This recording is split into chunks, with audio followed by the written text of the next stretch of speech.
வணக்கம். அச்சமில்லை அச்சமில்லை அச்சம் என்பதில்லையே, உச்சி மீது வானிடந்து வீழுகின்ற போதிலும் அச்சமில்லை அச்சமில்லை அச்சம் என்பதில்லையே. எவ்வளவு அருமையான வார்த்தை இல்ல?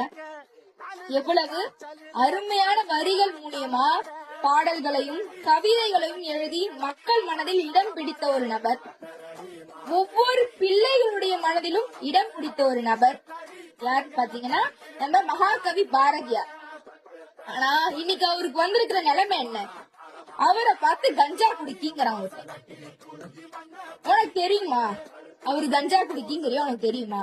ஏங்க, ஒவ்வொரு மக்களுக்கும் தெரியும் தமிழகத்துல இப்ப கஞ்சா யார் உற்பத்தி பண்ணி யார் விக்கிறாங்கன்னு சொல்லிட்டு ஒவ்வொரு மக்களுக்கும் தெரியும். நாங்களா எதுவும் பேசக்கூடாதுன்னு நினைக்கிறோம். ஆனா ஒவ்வொரு முறையும் நீங்களா இப்படி வாய் கொடுத்து மாட்டிக்கிறீங்க.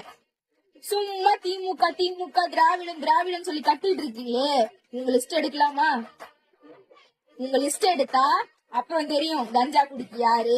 ஒரு கிளாஸ் பாலுக்காவையும் பிரெட்டுக்காவையும் மதத்தை மாறிக்கிட்டு இப்படி கத்திட்டு இருக்கீங்களே யாருன்னு சொல்லிட்டு அப்புறம் தெரியும். ஒவ்வொரு முறையும் இது போல புனிதமானவங்களை இழிவுபடுத்தி பேசுறீங்க. ஐயா காமராஜர் அவர்களுக்கு ஏசி போட்டு கொடுத்தேன்னு சொன்னீங்க. இன்னைக்கு மகாகவி பாரதியார கஞ்சா குடிக்கிறீங்க.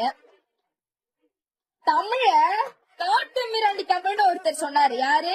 நம்ம தாடிக்காரர். அதுக்கப்புறம் பாவாடை நாடாவை அவிழ்த்து பார்த்தா திராவிடம் தெரியும் ஒருத்தர் சொன்னார்.